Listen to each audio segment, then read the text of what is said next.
Hey y'all, what's up? Welcome back to another video. My name is Taylor and today I want to go over some of my top accessories for the Apple Studio display. These are just my opinions. These are not like the best accessories as stated as a fact, but I'm just going to cover what I think are really good accessories that I use all the time. And I'm not sponsored by any of these companies or products. I'm not affiliated with them in any way. They didn't pay me to make any of these reviews. So this is just purely my opinion and not getting paid. Anyway, with that disclaimer out of the way, let's talk about these accessories and see if any of these might help you have a better Apple Studio display experience. Okay, so the first one, these don't go in any particular order, but the first one that I found extremely useful was a longer Thunderbolt 4 cable, because let me tell you, the one that comes in the box, it's really short. Like, it's really high quality, very braided, very thick, but it is extremely short. Basically, the only place that you can plug it in is on the port that's the same side of the monitor as your computer. Like, you can't reach around to the other side of your laptop, plug it in, and have it sit next to your monitor. It's just not long enough, which was really frustrating because I wanted to be able to plug other things on that side and still have a gap so that I could like have accessories and stuff, but I couldn't do that because the cable was so close to the monitor. There was no way to scoot everything over. So I got a longer one, and it is 2 meters or 6.5 feet, perfect length because you can just plug it anywhere on your laptop that you want. It's very nice. Okay, the second is another cable that I recommend, and it's a 6 feet USBC to DisplayPort 1.4 cable, specifically from Cable Matters. I'm pretty sure that you can find another one, but this one worked for me. This is specifically a high throughput cable, and what it allows you to do is it allows you to connect the Apple Studio display to a graphics card on a Windows machine. And yes, you will get the video signal transmitting through the cable itself, which is what I've been looking for so that I can connect this monitor to a Windows machine.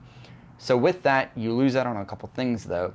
It will transmit the video signal, but it won't transmit the audio or webcam or anything like that. Speakers, none of that you will get with the Apple Studio display via this cable. You will only get an image out of it.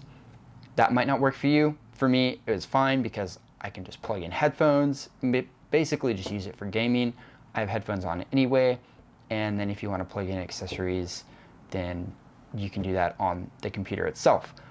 But that is one way I found to connect to a graphics card on this monitor. And the third accessory is a pack of USB-C to USB-A adapters. These are little adapters made by Anker. And you can basically just convert any USB accessory into USB-C, plug it into the back of the monitor, and you're good to go. Whether that be a keyboard, like I have my mechanical keyboard connected with this thing, I can just plug it right into the back of the monitor and it works. If you have a wired mouse, you can do that too. You can basically just convert any USB device into USB-C, plug it into the monitor, and now it's functioning normally as if it had a USB-C cable. All right, the next accessory is the Samsung T7 SSD drive. Now, this is an amazing portable drive made by Samsung. I have the 1 terabyte model. There's various sizes that you can get. I think there's like a 500 gig, and there's definitely a 2 terabyte one. Get whatever one suits your needs. The 1 terabyte was fine for me. And this is great because it comes with a USB-C to USB-C cable that you can just plug into the back of the monitor. And now you have a drive connected to your monitor, and if it's connected to your Apple device, then you have another storage drive connected. I put a little bit of Velcro on the bottom of mine so that if I want to slap it on my desk, I can.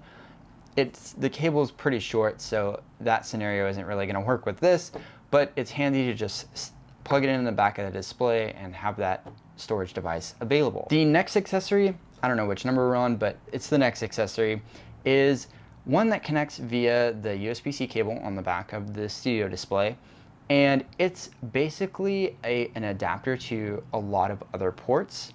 This one's made by Anker, and it has a full-size SSD slot, a mini SSD slot, or micro SSD, and It also has a couple USB ports, USB 3 ports.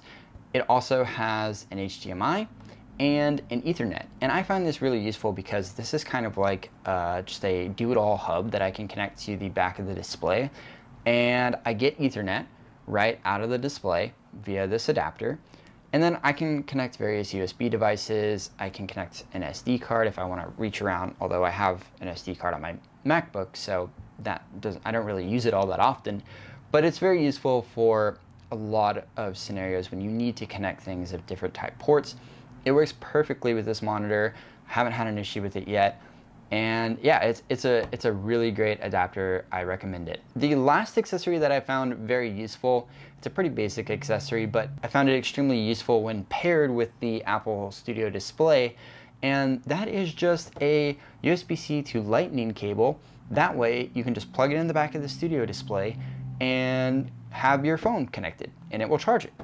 It's an easy way to charge your phone while you're working at your Studio Display, and it will work perfectly. It just sits there and charges it. I think it's a pretty good accessory to use with this. Okay, now there is one accessory that I want to warn you about that I did try. It's a USB-C to HDMI cable by Cable Matters, and it's a high throughput cable. They advertise like 8K 60 hertz, and I thought that it would be a high throughput cable that I could connect to a graphics card to have a video signal. I tried it with my graphics card. It did not carry over a signal at all with this monitor, so just be careful of that. I really wanted to connect it to my PlayStation 5, but that didn't really work out. I tried to connect it before in my previous video when I unboxed this monitor to see if it would even work with a PS5. So far, it's a no. So just if you're looking for that cable for that kind of solution, then I would avoid that. Those are my top accessories for the Apple Studio Display. Let me know in the comments below which ones you found useful, or if you recommend something else that you found really useful for the Studio Display. Interested to hear your thoughts, and of course, if you like this video, leave a like, and if you want to see more content, please subscribe. I'm Taylor, and I'll see you in the next one.